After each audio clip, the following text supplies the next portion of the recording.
নমস্কার বন্ধু, আমি রাজেন। আমার ইউটিউবে ভিডিও বৈচিত্র্যময় দেশে আপনাদের স্বাগত জানাই।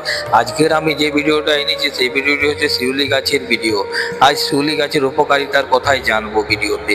এখনো যদি আপনারা আমার চ্যানেলটাকে সাবস্ক্রাইব করেননি তো অবশ্যই সাবস্ক্রাইব করে নেবেন আগামী ভিডিও দেখার জন্য। চলুন বন্ধুরা, এবারে ভিডিও শুরু করি। ভোরের আকাশ যখন সূর্যের আলো পুরোপুরি ফুটে ওঠেনি, চারিপাশে হালকা অন্ধকার, বাতাসে শরতের মিষ্টি গন্ধ, আর সেই সময় মাটির উপর তাকালে দেখা যায় সাদা পাপড়ি আর কমল ডাটির অসংখ্য ছোট ছোট ফুল। এই ফুল আমাদের অতি পরিচিত শিউলি ফুল। শিউলি শুধু একটা সুন্দর ফুলেই নয়, গ্রাম বাংলার শরৎকালে দুর্গা পূজার ভোরের শিশির এবং মায়ের আরাধনার সঙ্গে শিউলি ফুলের সম্পর্ক বহু পুরনো।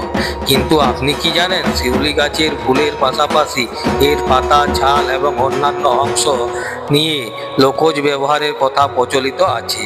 শিউলি পাতাকে কিভাবে চিনবেন? শিউলি পাতার কি কি লোকজ ব্যবহার রয়েছে, শিউলি গাছ কোথায় ভালো জন্ম, আর শিউলি নিয়ে প্রচলিত বিশ্বের পিছনে কত সত্য রয়েছে। আজকের ভিডিওতে আমরা জানবো শিউলি গাছের পরিচয় থেকে শুরু করে এর পাতা, ফুল এবং বিভিন্ন ব্যবহারের সম্পর্কে বিস্তারিত। তাই ভিডিও শেষ পর্যন্ত অবশ্যই দেখবেন। শিউলি গাছ একটা ছোট্ট মাঝারি আকারের গাছ, বড় ঝোপঝাড় জাতীয় উদ্ভিদ, কিন্তু গাছের উচ্চতা পরিবেশ পরিচর্যার উপর নির্ভর করে। বেশ কিছু পরিবর্তন হতে পারে। শিউলি গাছের কাণ্ড সাধারণত ধূসর এবং ধূসর বাদামি রঙের। পাতাগুলি দেখতে কিছুটা মোটা এবং ডিম্বাকার ধরনের। পাতার কিনারা সাধারণত সামান্য খসখসে এবং করাতের দাঁতের মতো হতে পারে। পাতা হাতে নিলে এক বিশেষ ধরনের গঠন সহজে বোঝা যায়। শিউলি ফুলের সবচেয়ে আশ্চর্য বিষয় হলো, অন্যান্য অনেক ফুল যখন দিনের বেলায় ফুটতে দেখা যায়, শিউলি ফুল সাধারণত সন্ধ্যা থেকে রাত্রির দিকে ফুটতে শুরু করে। রাতের অন্ধকারে ফুটে এবং ভোরের দিকে ফুলগুলো মাটিতে ঝরে পড়ে। তাই অনেকেই ভোরবেলার ঘুম থেকে উঠে শিউলির ফুল কুড়াতে বের হয়। তাই সাদা পাপড়ির মাঝখানে কমল রঙের সরু ডাঁটি এই বিশেষ সৌন্দর্য শিউলি ফুলকে আরো অন্যান্য ফুলের থেকে সম্পূর্ণ আলাদা করে। শিউলি ফুলের মিষ্টি সুবাস আজও অন্যতম আকর্ষণ। শিউলি ফুলের সাদা পাপড়ির মাঝখানে কমলা আংটিটি অত্যন্ত সুন্দর। এই কমলা আংটিটি ঐতিহ্যগতভাবে প্রাকৃতিক রঙের উৎস হিসাবে ব্যবহৃত হয়। পুরনো সময়ে শিউলি কমলা ডাঁটিটি থেকে রং বের করে কাপড় এবং অন্যান্য কাজে ব্যবহার করার কথা বিভিন্ন ঐতিহ্যবাহী ব্যবহারে পাওয়া যায়। অর্থাৎ শিউলি শুধু একটা সৌন্দর্যের ফুল নয়, এর সঙ্গে মানুষের সাংস্কৃতিক এবং প্রাচীন ব্যবহারও জড়িয়ে রয়েছে। শিউলি ফুলের আরও কথা আমরা অনেকেই জানি, কিন্তু শিউলি পাতার কথা কতজন জানেন?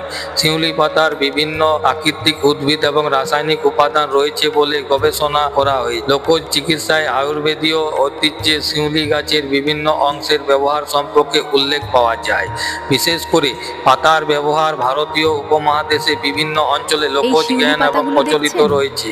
তবে এখানে একটা বিষয় মনে রাখা অত্যন্ত জরুরি, লোকজ ব্যবহার এবং আধুনিক চিকিৎসা বিজ্ঞানে প্রমাণিত চিকিৎসা দুটিকে এক করে দেখা উচিত নয়। জ্বরের সময় লোকজ ব্যবহারের কথা। শিউলির পাতাকে নিয়ে সবচেয়ে বড় লোকজ ব্যবহারের কথা শোনা যায়, তার মধ্যে অন্যতম হলো জ্বরের সময় এর ব্যবহার।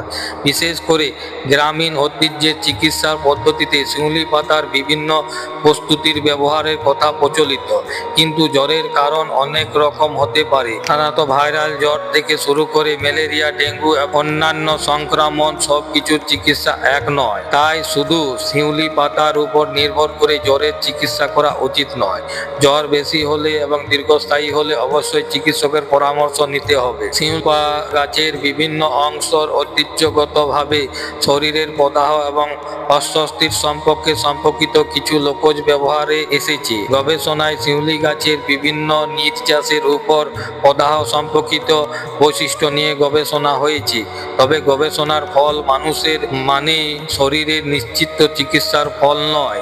এর পার্থক্য বোঝা খুব গুরুত্বপূর্ণ। গ্রাম বাংলার লোকজ জ্ঞানে শিউলি পাতার ব্যবহার শরীরের বিভিন্ন ব্যথা এবং জয়েন্ট এবং অস্বস্তির ক্ষেত্রে প্রচলিত ছিল বলে জানা যায়। কিন্তু ব্যথার কারণ না জেনে নিজের মতো কোনো গাছের পাতা খাওয়া বা প্রয়োগ করা নিরাপদ নয়। বিশেষ করে দীর্ঘদিন ব্যথা থাকলে কারণ নির্ণয় করা জরুরি। শিউলি গাছের বিভিন্ন অংশের ব্যবহারের কথা লোক চিকিৎসায় পাওয়া যায়। কিছু অঞ্চলে পাতা এবং অন্যান্য অংশের প্রস্তুতি ত্বকের বিভিন্ন অংশের সমস্যায় ব্যবহার করা হয়, কিন্তু সবারকার ত্বক একরকম নয়। কোনো গাছের পাতা সরাসরি ত্বকে লাগানো কারোর অ্যালার্জি এবং জ্বালা হতে পারে, তাই ব্যবহার করার আগে সতর্কতা জরুরি। শিউলি গাছ নিয়ে উদ্ভিদ রসায়ন এবং ঐতিহ্যবাহী চিকিৎসার ব্যবহারের দিক থেকে বিভিন্ন গবেষণা হয়েছে। গাছটির বিভিন্ন অংশ বিভিন্ন ধরনের প্রাকৃতিক যোগ পাওয়া গেছে। গবেষণায় অ্যান্টিঅক্সিডেন্ট প্রদাহ সম্পর্কিত অন্যান্য জৈবিক কার্যকলাপ নিয়ে আলোচনা করা হয়েছে। তাই একটি কথা সবসময় মনে রাখতে হবে, গবেষণার কোনো উদ্ভিদের নির্যাসের কার্যকারিতা দেখা গেলেও সেটি মানুষের রোগের নিশ্চিত ওষুধ হয়ে যায় না। মানুষের উপর নিরাপত্তা এবং কার্যকারিতা সঠিক মাত্রা এবং দীর্ঘমেয়াদী প্রভাব প্রমাণ করার জন্য আরও শক্তিশালী গবেষণার প্রয়োজন আছে। আপনার বাড়িতে যদি শিউলি গাছ লাগাতে চান তাহলে খুব বেশি জটিলতার দরকার নেই। শিউলি গাছ সাধারণত উষ্ণ উপউষ্ণ জলবায়ুতে ভালো বেড়ে উঠতে পারে। গাছ লাগানোর জন্য এমন জায়গা বেছে নিন যেখানে পর্যাপ্ত আলো আসে, মাটি যেন অতিরিক্ত জল জমে না থাকে, কারণ অনেক গাছের মতো শিউলিও দীর্ঘদিন জলবদ্ধতা মাটি পছন্দ করে না। জৈব সার মাটির সঙ্গে মিশিয়ে দিলে গাছের বৃদ্ধি সাহায্য করতে পারে। গাছ বেড়ে যাওয়ার সঙ্গে সঙ্গে প্রয়োজন অনুযায়ী ছাঁটাই করা যেতে পারে। শিউলি গাছকে জল দেওয়ার সময় একটা গুরুত্বপূর্ণ বিষয় হলো মাটির অবস্থা দেখো। মাটির উপর অংশ শুকিয়ে গেলে তবে প্রয়োজন অনুযায়ী জল দিন। প্রতিদিন অতিরিক্ত জল ঢেলে মাটি কাদা মাটির মতো করে রাখা দরকার নেই। বিশেষ করে টবে গাছ হলে নিচে অবশ্যই জল বের হওয়ার ব্যবস্থা থাকতে হবে। শিউলি গাছে ভালোভাবে বেড়ে ওঠার জন্য পর্যাপ্ত সূর্যালো গুরুত্বপূর্ণ। বাড়িতে এমন জায়গা যেখানে গাছটি রাখবেন সেখানে যেমন পর্যাপ্ত আলো পাওয়া যায়। আলো কম হলে গাছের বৃদ্ধি এবং ফুলের পরিমাণ প্রভাবিত হতে পারে। শিউলি গাছের সঙ্গে শরৎকালের একটা বিশেষ সম্পর্ক রয়েছে। বর্ষা শেষ হয়ে আকাশ পরিষ্কার হতে শুরু করে এবং শরতের আবহাওয়া আসে, তখনই শিউলি গাছের ফুলের সৌন্দর্য আরো বেশি চোখে পড়ে। ভোরবেলায় গাছের নিচে সাদা কমলা ফুলের আস্তরণ যেন প্রকৃতির নিজের তৈরি একটা কার্পেট। এই দৃশ্য বাংলার মানুষকে আজও শরতের অন্যতম পরিচিত ছবি। বাংলার ধর্মীয়, সাংস্কৃতিক এবং জীবনে শিউলি ফুলের বিশেষ গুরুত্ব রয়েছে।